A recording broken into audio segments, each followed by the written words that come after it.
flying fish.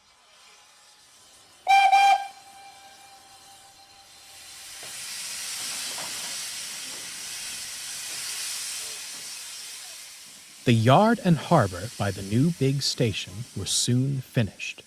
Large ships arrived in droves. Smaller fishing boats also called at the port, hoping the railway would promptly deliver their catches. One afternoon, the fat director went to see Edward.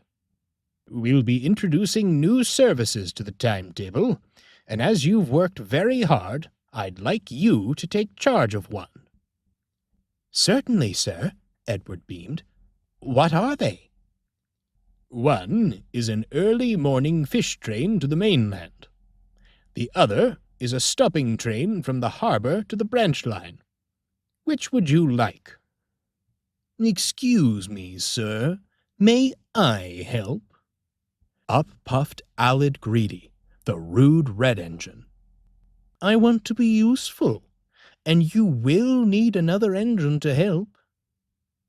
"I suppose," the fat director hesitated. "The fish train seems rather more important, so I propose a challenge. Whoever pulls it best gets it. What say you, Edward?" Edward was suspicious. Alid Greedy often had ulterior motives, but at last said, "If that's all right with you, sir." "Indeed," the fat director replied. "Edward shall take the first train tonight. I trust you'll do very well." He turned and walked away, and Edward went to fetch his next train. Alid Greedy slunk back to the shed, snickering. "It doesn't matter how well he does, for I'll do worse, and be better off." In the darkness of the next morning, Edward arrived at the harbor. Crates of fish were stacked on the docks. As workmen loaded the vans, a sea breeze danced over his boiler. "This is lovely," he sighed. At last, all was ready. Come along, Edward puffed kindly. "Trick truck coming, trick truck coming," the vans sang. Edward raced past green signals and through quiet stations. There wasn't a soul around. He had the line all to himself. "Hurry now, hurry!" he panted. The train was long and the vans heavy, but he puffed valiantly on. Finally, he reached the end of the line as the sun rose. Feeling pleased, he went to rest in the shed. "Tired?" asked Alid Greedy, who was just waking up.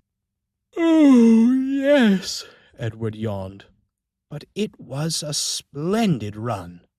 You'll love it." "I'm sure I will," Alid muttered deviously.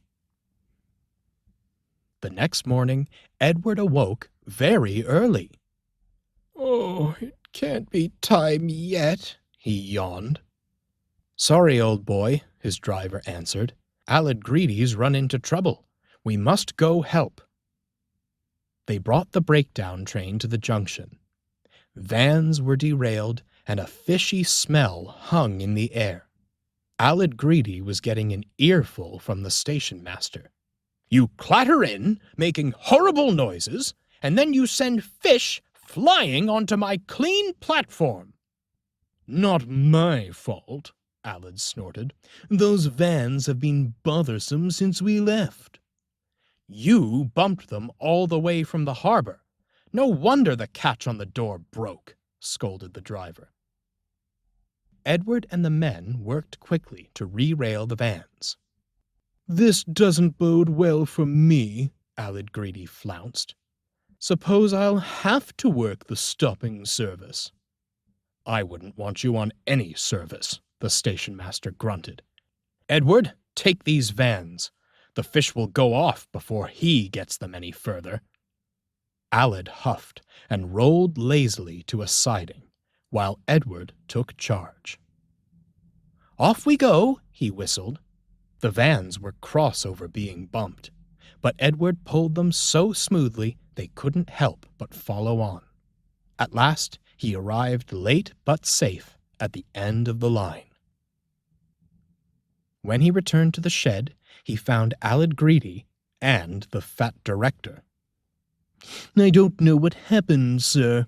I just couldn't keep those vans in line," Aled Greedy smirked. "Edward's clearly the engine for the job."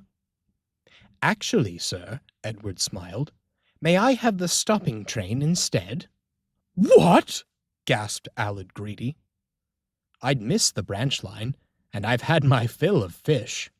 Besides, I wouldn't want you to bump the coaches like you did those vans."